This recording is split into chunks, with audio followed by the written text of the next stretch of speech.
Every Sunday feels like it matters. That's a big part of it. We bet football our whole lives. We've been betting football games. Somebody in America has. We don't really bet baseball and NBA. We do now more with, gambling becoming more of part of our fabric, but we've always bet it. It's really good on television. It literally, the field fits the box. But I think one of the under-discussed reasons the NFL is so popular is hope. You don't get stuck in like quicksand with a bad contract to a baseball player. It's like you're not stuck for 9 years. You're not stuck in the NBA when you get a bad contract and a difficult player. The NFL players have less power and leverage than every other American professional athlete. And sometimes I think that's its strength. If a guy's a headache, you cut him. If a guy underperforms, you move off him. And a couple weeks ago, I said, I thought the Philadelphia situation was so bleak. And then I watched Jalen Hurts Sunday, and I thought, no, I've seen this before in the NFL. This is the sport of a silver lining. And Carson Wentz, the minute Nick Foles, the backup, won that Super Bowl, it's never felt comfortable. He's a young kid. I mean, if I took a week off and it was the highest rated this show ever was with my backup and they built a statue of the guy outside Fox, I'd probably be a little insecure. And Jalen Hurts was drafted in the second round. It's not like they drafted him with other needs, which they have, to sit and watch games from the sideline. The NFL style is moving into his style. Philadelphia is going to find room for Carson Wentz. How about we start with the Colts, go to the Patriots, keep your eye on Denver and San Francisco? I think they'd ideally like to get him to the other conference and not have him come back and burn him. Yes, it's a big cap hit for Philadelphia. But if Jalen Hurts is as good as potentially we've seen, he's free for 3 years. So the quarterback position, again, if he's performing at a division-winning level, it's not an outrageous fee for him. Wentz needs a reboot, probably a new coordinator. Hurts needs an opportunity.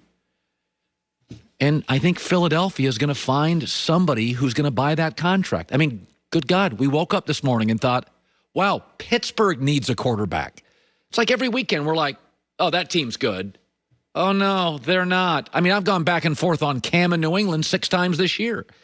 So the NFL is not the NBA. You don't get stuck for 7 years in quicksand or mud where you can't get off a contract. You can't get off you pay a pitcher a fortune, boom, Tommy John surgery.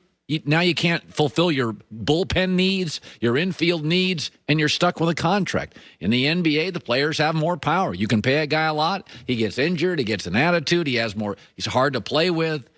So Doug Pederson talked about Wentz and Hurts. Now, listen, this is an eggshell thing, but the more I watch Hurts play and the style of the NFL and quarterbacks that move in their success, I'm like, maybe it's the best for everybody.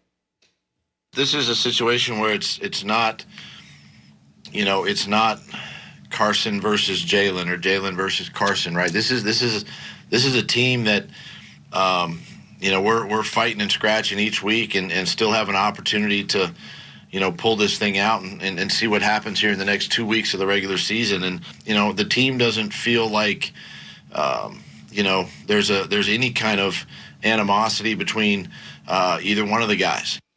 Carson Wentz should actually be cheering for Jalen Hurts because it speeds everything up. If Jalen Hurts has 2 great final games and Philadelphia inside says, let's make a call to the Colts or Patriots, you think Bill Belichick's going to sit around with a rookie quarterback? I don't. And Wentz is better than Darnold. I don't. You think Phillip Rivers is really the answer against the Mahomes of Justin Herbert? I don't. So, 2 weeks ago, this was bleak. I watch Hurts and I think, yeah, it's the NBA. It's the NFL, excuse me. It's fixable. So NBA season starts tonight. KD, Kyrie getting a lot of love and publicity. I've said this before. I do not like loud teams. Philadelphia last couple years have been loud, a lot of talk.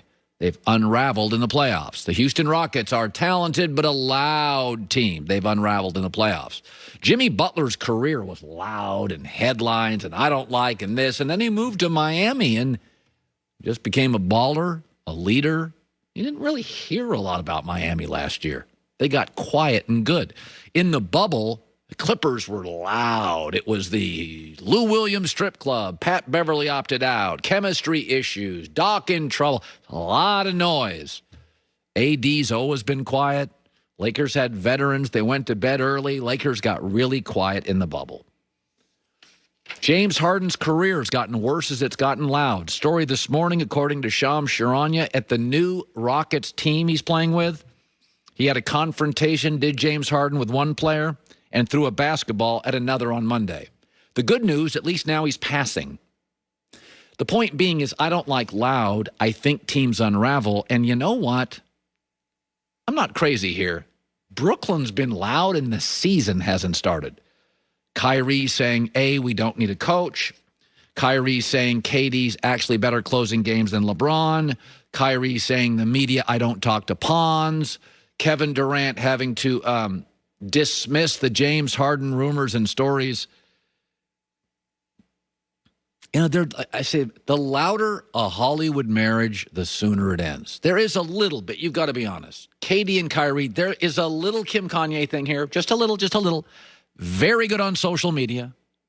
Very attractive. A lot of conspiracy theories.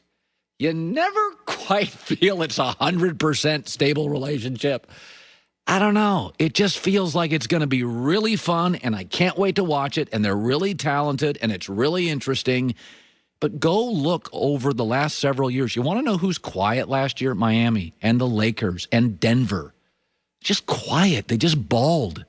Jimmy Butler's whole career was loud. They went to Miami, a city in which it can make quiet people loud. You didn't hear anything about it.